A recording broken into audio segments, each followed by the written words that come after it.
So ito ngayon ay meron po tayong bagong pugad na sampin, inahing sampin.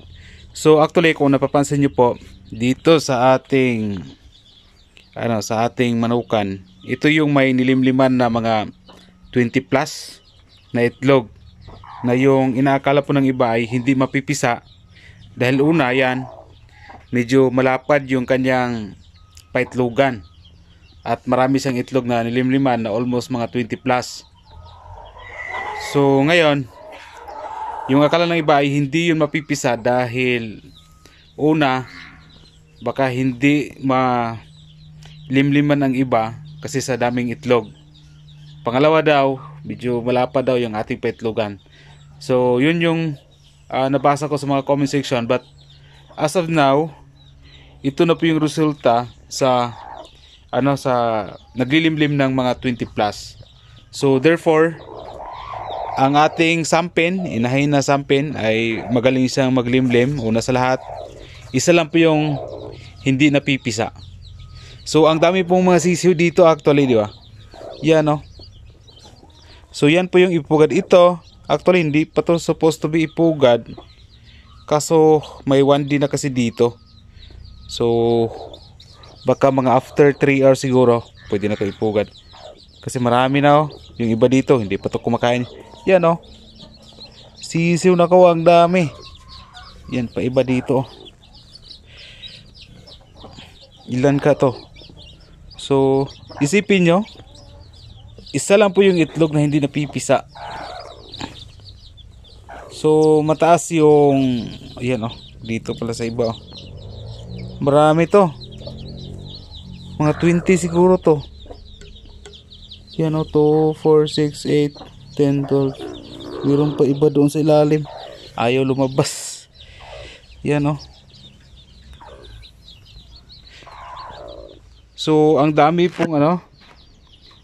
pong sisiw itong ating inahin na sampin. And paalala lang po, itong 20 na itlog niya, 20 plus, hindi lang po sa kanya yung itlog, kasi na-mix ko sila doon sa mga iba pang mga sampin na inahin.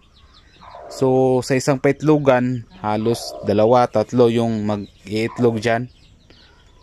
So kaya marami yung kanyang itlog. But sa ngayon yung pinag-usapan natin is mapipisa ba yung 20 plus na itlog sa isang sampin. So actually napipisa. Yan po yung prowiba.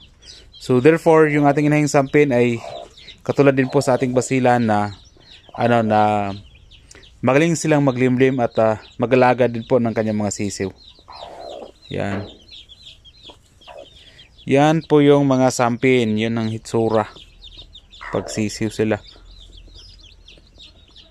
Yan din ang isaw. So maganda to dahil actually may nagpa-reserve dito katapusan ng September. Basta 1 month old, release ko na. So ito po yun. Marami pa tayong ibang sampin. So baka lahat po ng nagpa-reserve ay pwede natin mapagbigyan. So ang sabi po ng iba ay anong tawag niyan, na yung mga gusto nilang mag-down ng pera para i-reserve sa kanila. Sa akin ayaw kong tumatanggap ng ng pera. Gusto ko kapag nandiyan na po yung dinala na po yung manok, saka na magbayad. Pero yung naka-reserve, pag sinabi kong okay, ayun nililista ko naman para malaman ko kung makapag-prepare ako kung kailan kunin at saka anong lahi ng manok na gusto nilang bilhin.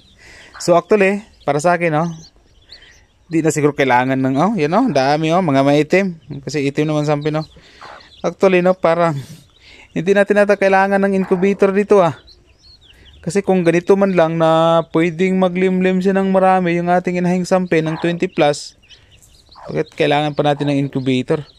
Para hindi na tayo gagastos ng ilaw, para hindi na tumaas yung billing sa kuryente Ganyan kadami Kita nyo yan? Gaano kadami yung kanyang mga sisiw?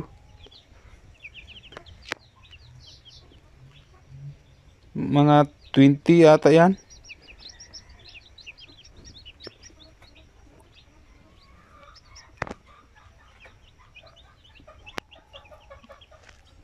Ang dami. So maya ipugad natin to. So again, pag ganitong paitlogan pala, kahit malapad yan, kahit marami siyang mga 20 plus yung kanyang mga itlog, basta fertile eggs lang, o fertile yung itlog, mapipisa yan, wala yung problema. Para lang sa akin dito, sa personal experience ngayon, isa lang ang hindi napipisa nito. So yung mga eggshells, baka magtaka kayo bakit wala, kinuha ko na. Kasi lalanggamin yung ating mga sisiw, pati yung nabugok na itlog na isa, kinuha ko na rin.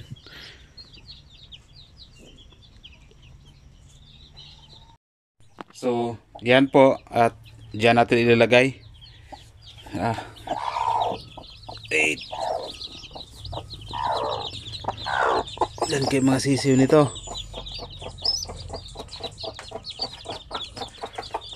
2, 4, 6, 8, 10, 12, 13, 15, 18, yan, 19, 20 nga, to be exact, 20 pala yung kanyang itlog.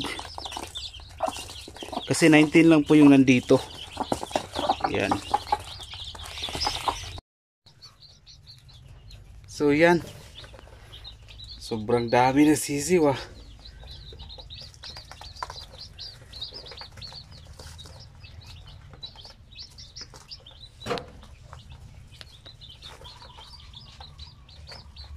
Sana mabuhay ito lahat.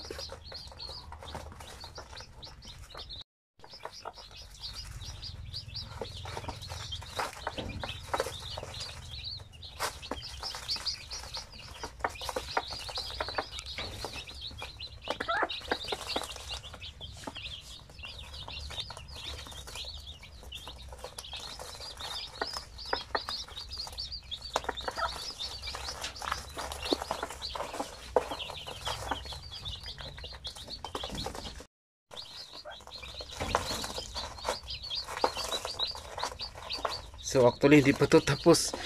Sana kasi yan ay sa basa pa.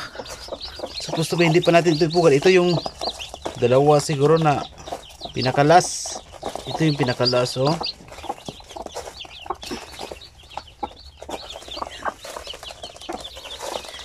So for the meantime ay dyan muna natin sila ilalagay kasi nga hindi sila kasya doon sa ating kulungan. Hindi kasya ang 19 ng mga sisiw.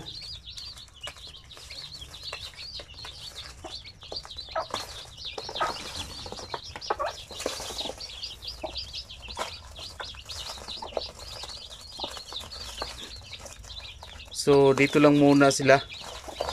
So dapat lagi tayo naka-check. Yan oh, tulad dyan oh, may mga langgam. So kagatin yung ano, yung paa ng mga sisiw hanggang mamatay.